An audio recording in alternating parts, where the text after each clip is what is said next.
Hello there, Trevor here from Double Bill Movies. Right, so this is the 31st episode of Mine and Bumpers series 39. If you didn't know, it's about the 39 successfully prosecuted horror films in the mid-80s that got banned.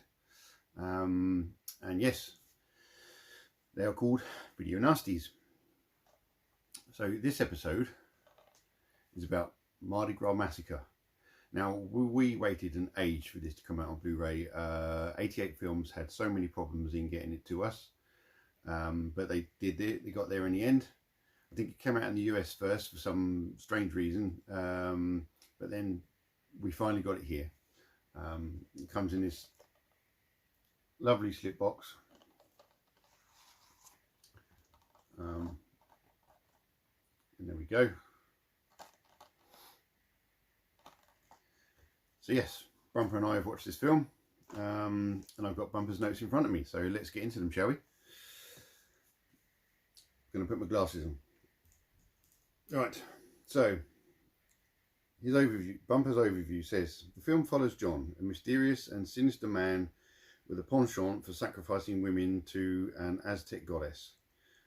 John frequents New Orleans bars, preying on women and deems evil, or he deems evil, sorry, luring them back to his apartment under false pretenses.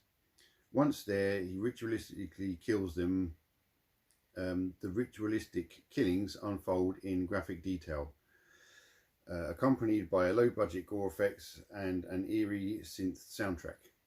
Yeah, you know, not the best soundtrack ever, but clearly not the biggest budget film ever. Yeah, the film doesn't hold back. It gets right into the killings within the first few minutes. Okay, so we have 3 questions for these episodes, and they are: what does it feel like watching a video nasty? Bumper says yes, even though the special effects are really poor, it certainly ticks all the boxes for a video nasty. Over the top gore. It completely exploits the female characters and just generally has that crusty feel. Yeah, I 100% agree on that. It really just, once it starts, it doesn't stop kind of thing. And the special effects, I mean, the killing scenes are done in pretty much exactly the same way each time. There's very little difference between how it's done. But I did have to say, the fake torsos that are made up on my projector screen, I don't know what this will look like on TVs, but on my projector screen, they actually look pretty damn realistic. Yes, you could tell when it was the prosthetic and not the real person, but they've done a really good job matching the colour, skin tone and everything, and the details. So yeah, not bad, but it's the blood that doesn't look great. And if you don't get the colour right in these films, it tends to look just orangey red rather than sort of a black red. But anyway, so the next question is, should it be a video nasty? Bumper says, I'd say yes. It feels like a carbon copy of Blood Feast, which is also a Section 1 video nasty, and it does come with all the trappings of the nasties of that era. Yeah, so one of the big aspects of the tick list, let's say, for video nasties is the exploitation of women, and clearly that's what this film is all about. There's lots of, you know, nudity and stuff, so it I mean, it's not like graphic, but it does show the knife going in and that kind of thing, but that's obviously when you realize it's the fake torso. But nonetheless, what it's depicting and what it's suggesting is unpleasant, so that's why those boxes get ticked. And then the last question, should a modern horror fan check it out? Bumper says, no, not really. The plot is a mess, and editing, writing are a mess, and the gore is just silly, but by today's standards.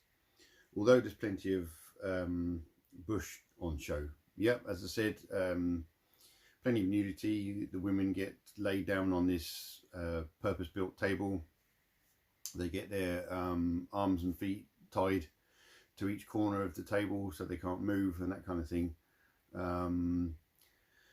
Yeah, as I said, it ticks all the boxes for being a video nasty. Even being a slightly crap film, that can be one of the boxes. Most video nasties are not very good. Right, so he's got a summary. Bumper summary says, Mardi Gras Massacre is the kind of film that defies traditional notions of quality and entertainment. It's exploitive, repetitive, and often outright offensive, yet it holds a strange, undeniable allure for fans of the genre. If you're in the mood for a grimy slice of 70s horror that doesn't pull its punches, this one might be worth a watch. Just don't expect to feel clean afterwards. Yeah, there's an element of softcore 70s porn in there, I suppose, but you'd almost think if they were a bit more graphic in that sense, it would actually be a better film. And, you know, the title doesn't really sort of fit what you see. There is a bit of a Mardi Gras going on. It is set in New Orleans, which is obviously where the Mardi Gras is famous. But it's, yeah, it just kind of a little bit misleading. It's a massacre, but it doesn't take place in a Mardi Gras. It's not like he pulls women out of the Mardi Gras to do what he wants to do. But yeah, the guy playing John is very creepy, I have to say. So Bumper gives it 4 out of 10. I can't remember what I gave it. So I think I have a tendency to like these films a little bit more than Bumper. So maybe I give it 5 out of 10. But there you go. That's episode 31 of our series 39. So we've only got a few more to go. And the next one is a really good video nasty. In my book it is anyway, because there's one of the few that I've already seen. But that'll be on Bumper's channel, so make sure you're subscribed not only to my channel so you can follow this series, but Bumper's channel so you can also follow the episodes on his. I'll leave a link to the playlist that I've put together in the description, so if you're new to the channel but you like to explore video nasties and our thoughts on them, then you can work your way through all 30 episodes so far, 31 including this one. But yes, anyway, until the next video, and yes, the next one will be Nightmares in a Damaged Brain. That will be on Bumper's channel. So until the next video on Bumper's channel, take it easy.